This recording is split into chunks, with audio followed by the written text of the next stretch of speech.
Thank you so very much, Joe, for that beautiful prelude.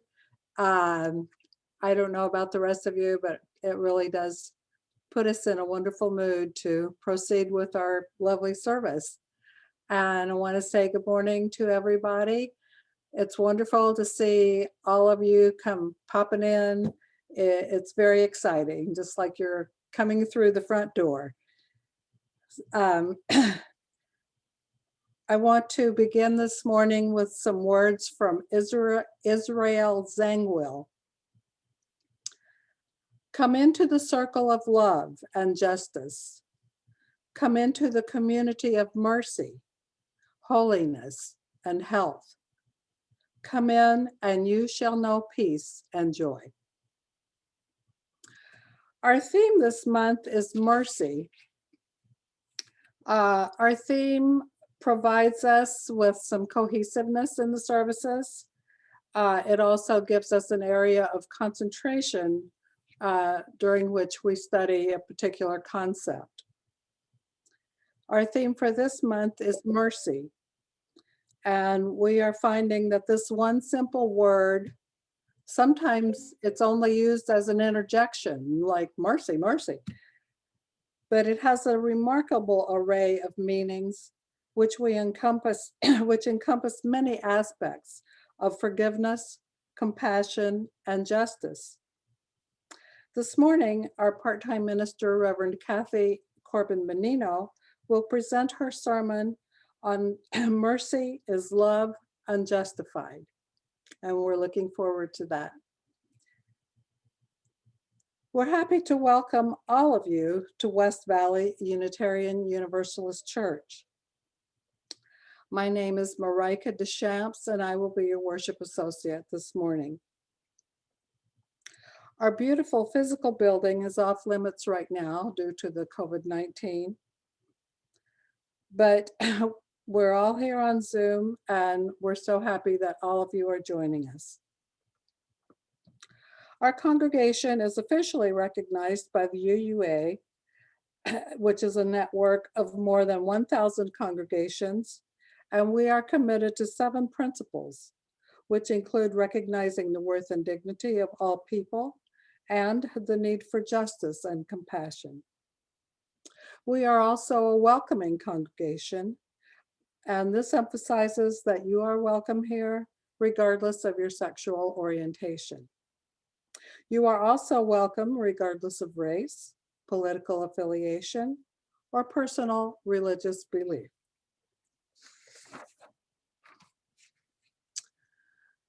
I have one announcement this morning. The UU social group is continuing to meet at 4 o'clock on Zoom on Wednesdays. And you can contact Sandra Mahoney for more information. If anyone else has any type of announcement, I could recognize you here at this time. Okay, I believe there is also a board meeting after the fellowship hour.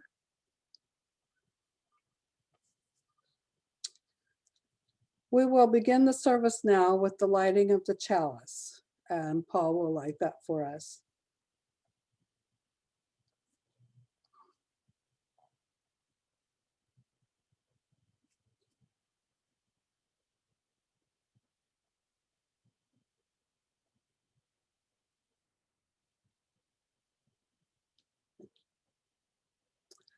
I'd like to read just a few quotes that I found about mercy. The first one is by Pope Francis. He said, "A little bit of mercy makes the world less cold and more just." Also, the philosopher Boken.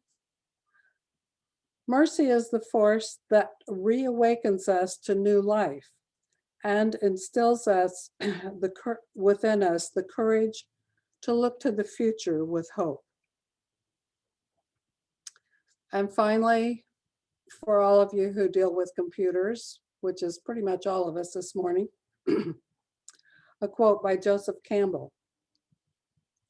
"Computers are like Old Testament gods. lots of rules, and no mercy.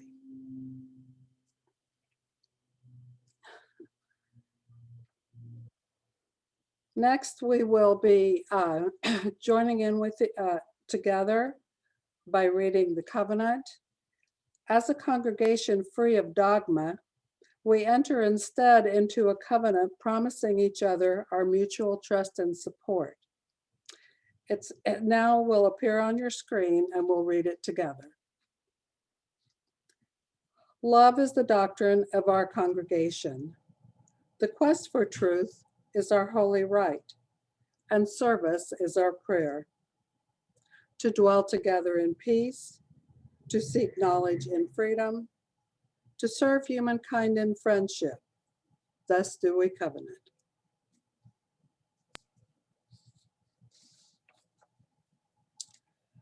We're going to take just a short while this morning to emphasize one of our principal minutes. Our reflection on the second principle, which is justice, equity, and compassion in human relations. The second principle directs us to a larger community. It points to collective responsibility. It reminds us that treating people as human beings is not simply something that we do on a one-to-one basis, but something that has systemic implications and can inform our entire cultural way of being. Mercy is certainly implied in our second principle.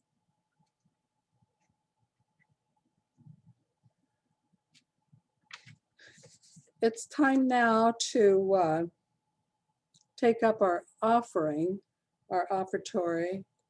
I always find it a little bit awkward not to be able to pass around the physical plate. But I think we're doing a pretty good job of collecting our offering. It's so important that we still maintain our physical facility. And even though we can't meet there, our grounds still require maintenance, our building maintenance, the utilities have to be paid. Your gifts also, besides maintaining our facility, your gifts also aid our mission in the greater community. During our special music provided by Joe this morning, and just as a quick aside, it's going to be a sing-along, so you can sing while you're giving to the church. Anyway, you can make your check payable to the church. You can deliver it yourself to or mail it in. I know Mark Olerking doesn't mind if you send it to him. I think there's a PayPal link on our chat. And as always, if anyone would like for someone to come by and pick up your check, I know I'd be happy to do it too. So thank you.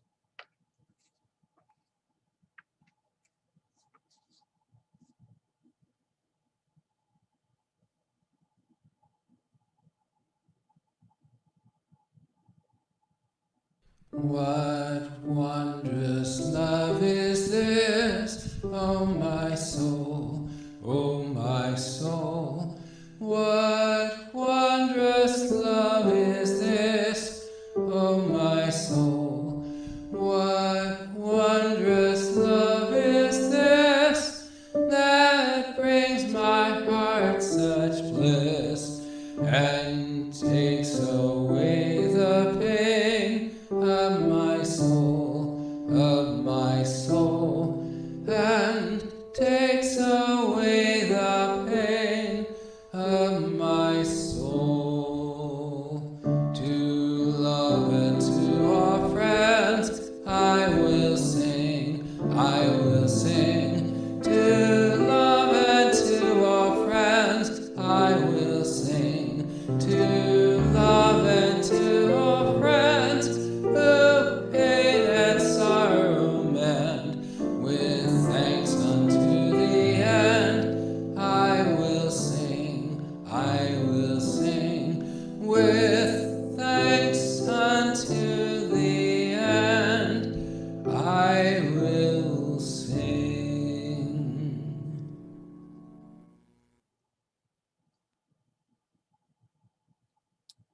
Thank you. Thank you, Paul. That was lovely.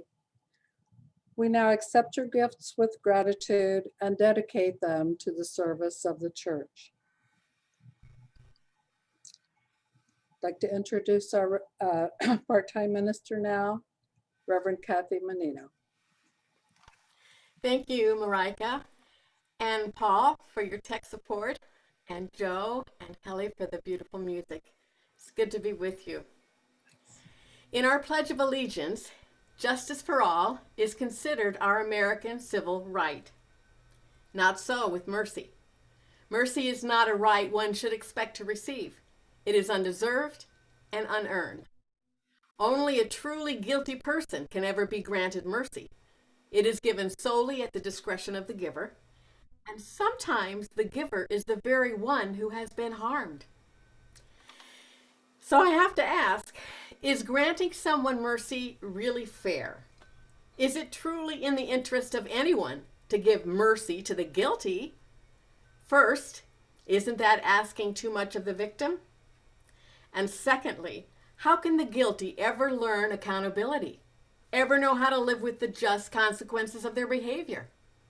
Wouldn't mercy in the long run actually be hindering their growth? Interesting and tricky questions. The Pharisees tried to trip up Jesus with this type of dilemma. You know the story. They brought him a woman caught in the commission of an adulterous act and asked Jesus, what should we do with her? Kill her by stoning? After all, that's the law. Are you going to encourage us to break the law or keep the letter of the law? I love his answer. Okay, if anyone here is without sin, anyone who has never broken the law, and that would mean even your laws that say don't plant two types of grain in the same field, or stipulate your tassels must have a blue thread running through them, and it's unlawful to wear a fabric with two kinds of fiber, etc., and etc. Let the one who has never broken any of the law be the first one to cast the stone. Herman Melville wrote, "Heaven have mercy on us all, Presbyterians and pagans alike, for we are all somehow dreadfully cracked about the head and sadly in need of mending." Russian philosopher Gurdjieff wrote, "Two things in life are infinite, the mercy of God and the stupidity of man." Joyce Meyer says that mercy is the respect you give to people who don't deserve it. Charles Swindoll writes that grace accepts a person as someone worthy of kindness despite whatever grime or hard shell casing keeps him or her separated from the rest of the world. Grace is a gift of tender mercy when it makes the least sense. Mercy isn't logical. Nor is it naive, writes Rick Yancey. It is fundamentally human. You may think I'm stupid. You may call me a madman and a fool. But at least with mercy, I can stand upright in a fallen world. Mercy is choosing to help or forgive or love, even when it goes against all logic. I want to tell you a story about an illogical act of mercy toward an enemy. When the fog lifted, the Union soldiers made their attack. It was December 1862, and General Burnside's men were ready to storm Fredericksburg, but the Confederates had other plans in mind. In a surprise attack, the rebels rained down gunfire until nearly 6,300 Union soldiers lay dead or wounded. As the echoes of muskets faded, the moaning of dying men filled the cold December night. When the dawn broke, the cries of agony were too much for a 19-year-old Confederate sergeant, Richard Kirkland. He went to his commander and said, "Sir, I'd like to take water to those boys." His commander replied, "Son, you're a dang fool." But Kirkland jumped the wall, where he was instantly greeted by a hail of gunfire. As he leaned over a wounded Union soldier and raised a canteen to his lips, the Union commander looked on at the mission of mercy and in awe raised his hand and shouted down the line, "Don't shoot that man. He's too brave to die." In Father Richard Rohr's book, Jesus' Plan for a New World, he writes, "Mercy is like the gift of forgiveness. It's undeserved, and unearned, always unmerited. No one deserves mercy. What we deserve is justice. But justice has a downside because we have to consider justice as a consequence requiring some form of correction, often punishment, for our bad behavior. Justice is the only virtue we need if we want everyone to get what they deserve. But when justice would demand punishment that is merited, some form of retribution, payback, the virtue of mercy asks something more of us. And that something is love. UU Reverend Gary Smith reminds us in a sermon entitled Faith and Theology that the prophet Micah pleaded with us to love mercy. Act justly, but love mercy. And that means, he says, to take mercy into yourself and embrace it. Don't let it go. Let it become a part of who you are. If you do, you will learn about forgiveness and forbearance.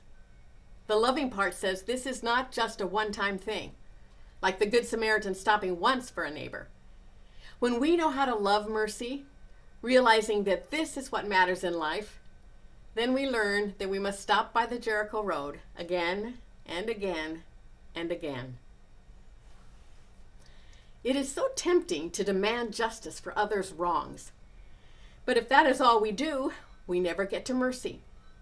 If mercy is what we want to love, we need to get rid of the idea of giving people just what they deserve. We may ask, as many women did of late, what good does it do anyone to offer mercy to, say, Rush Limbaugh?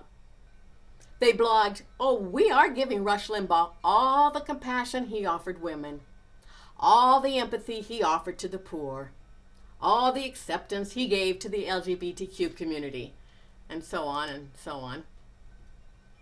It is not easy to show mercy to those who have given none. Yet if we withhold our mercy, if we fail to do good to those who hate us, we become the merciless. When I struggle with this, I ask myself, would I really refuse to help those who have not shown mercy if I suddenly found them to be suffering? Would I show mercy in those painful circumstances, regardless of their wrongs? I would hope so. Showing mercy to those who are cruel means that I have never given them power or influence over me. Their actions have not determined my response. Mercy involves power because I can choose to give it or withhold it. Mercy is a way of using our power to show love and compassion, whether a person deserves it or not. Mercy runs counter to justice.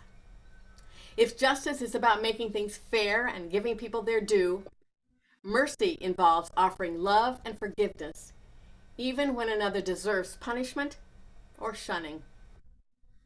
Mercy does not mean we continue to allow them to take advantage of ourselves or others, to continue allowing them to abuse us, but it may require us to give them what mercy asks of us, rather than dealing with them as justice demands. Mercy born of compassion is what all of us in our own failings need to save us from the justice we deserve. Religion never asks us to do what is easy. The whole point is to ask us to struggle against what we want to do in our baser nature and strive to do that what we are not inclined to do. If we do the right thing we don't want to do, we are hoping and acting for a higher purpose, not only for ourselves, but for all of humanity. Unless you believe in divine intervention, mercy can only come from other human beings. When we are merciful, we prove to ourselves that there is a better part of humanity. Traditional religions do get at least one thing right: the conviction that we all fall short. Each of us is imperfect. Each of us needs to love mercy more than we do, taking it in until mercy is a virtue we are known for. Whenever I find myself hoping that others will get their just desserts, I am immediately confronted with my own wrongdoings. Oh, they may not be at the scale of a Rush Limbaugh, but I may have a kernel of that behavior residing in me. I need to be careful of the strictness by which I judge another, all puffed up with my own self-righteousness. Mercy seasons the justice we might wish to inflict on others. There is a story in a book called Doorways to the Soul that tells of a monk who lived a life of scandal before he became a monk. Then, seeing the error of his ways, he chose to live many years in prayer and contemplation. He knew the long road of remorse and forgiveness. Because of his experiences, he was asked by other monks to come and consider the consequences of the misdoings of a novice monk, but he refused to do so. They asked him again because they needed his wisdom and implored him to come and help. He arrived with a basket of sand, and the basket had a hole in it that created a trail behind him. He said, "My sins are behind me. I fail to see them, yet I am summoned this day to judge another."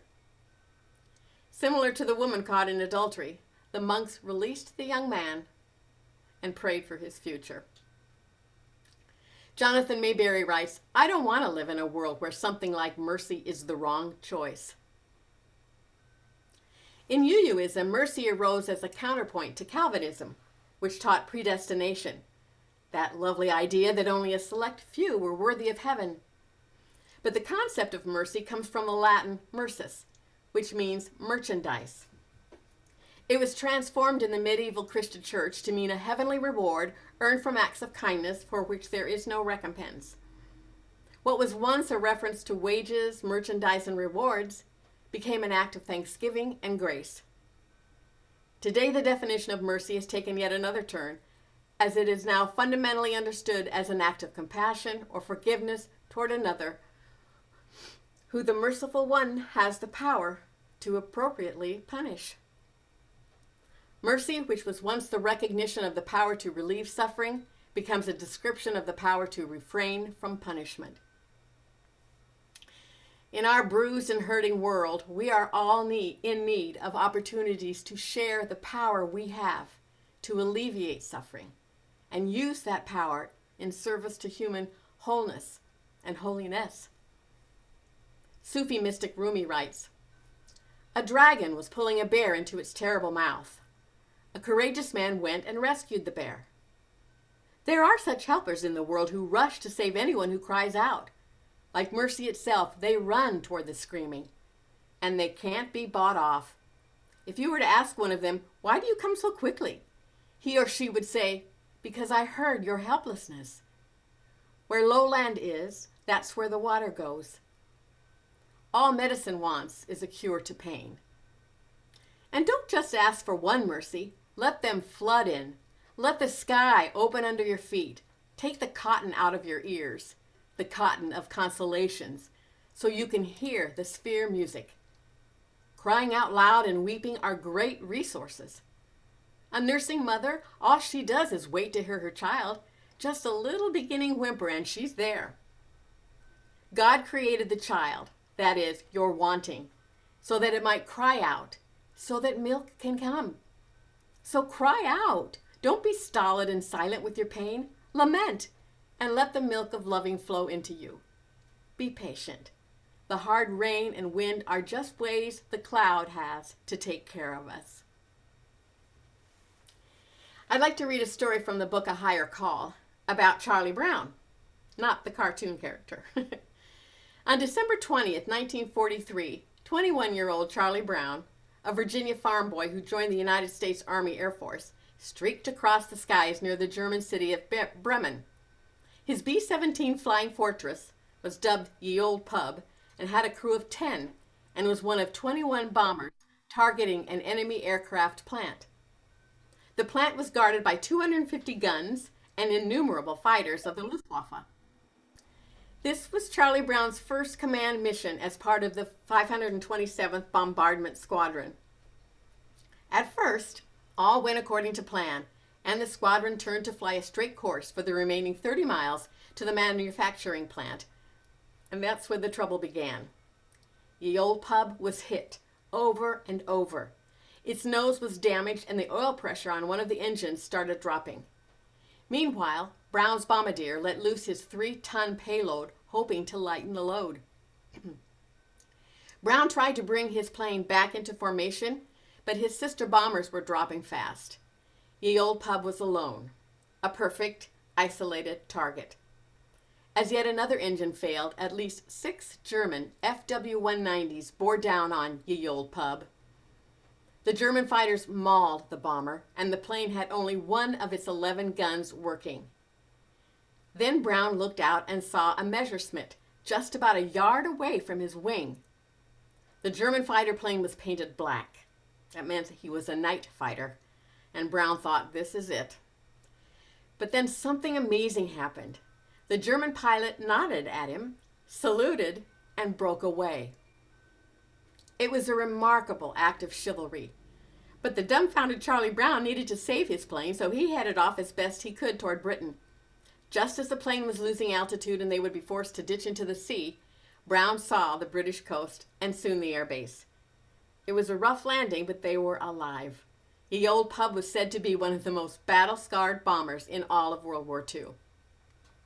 Charlie Brown eventually made it home. But the war cast a shadow over his soul.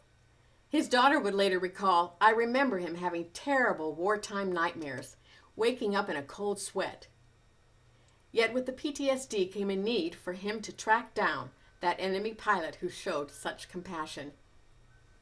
Charlie Brown made query after query until January 18, 1990, when he received a letter from a Franz Stigler. Stigler introduced himself as the German pilot and expressed his happiness to learn that Brown and his crew had made it home.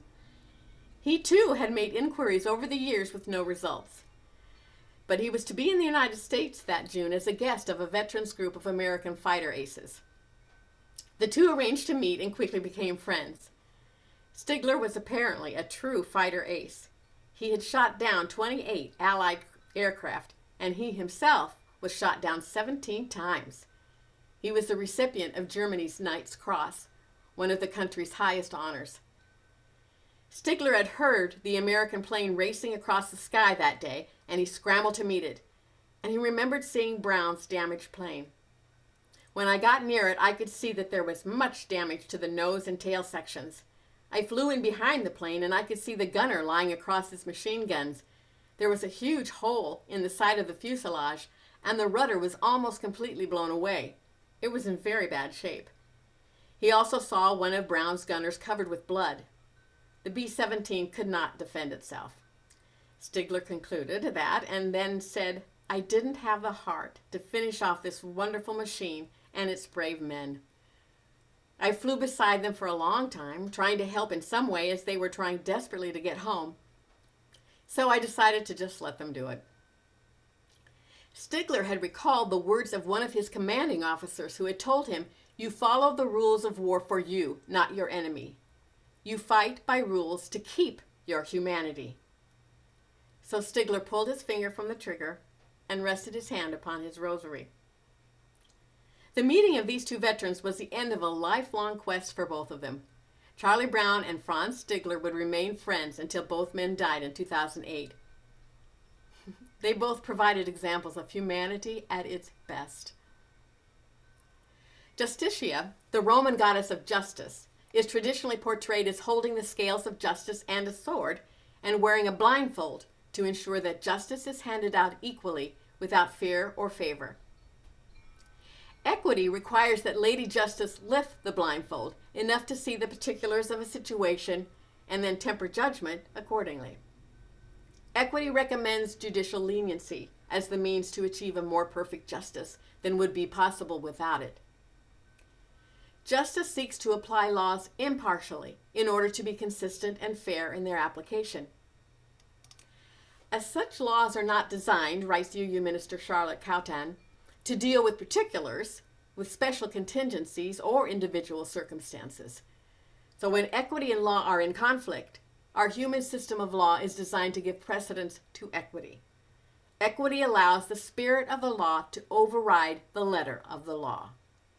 Mercy seeks to go beyond law and equity to compassion. The prophet Micah got it right so long ago. To love mercy is to value it highly. To love mercy is to understand its redemptive power precisely because we do not deserve mercy. To love mercy is to offer it when it makes the least sense. To love mercy is to love.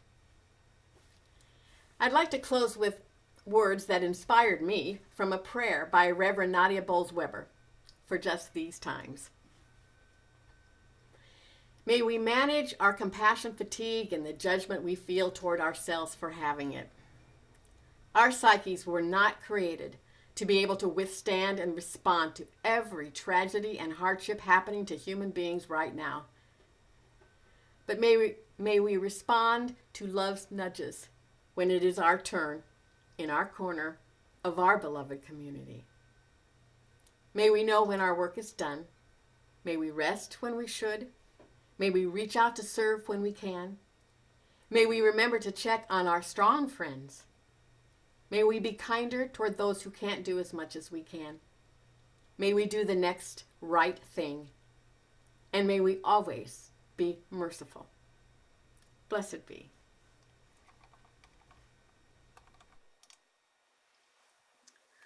Thank you. Thank you, Cathy, so very much.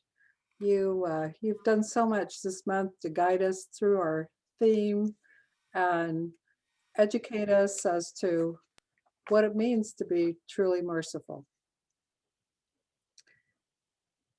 We will now extinguish the chalice for today. And as we do that, we will recite our mission statement together. It will appear on the screen.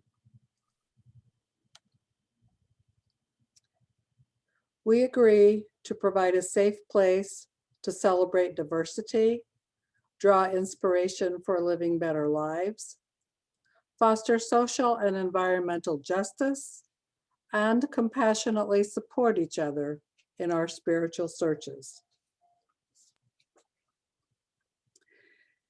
In closing, I would like to express my gratitude again to every single person who made this service possible.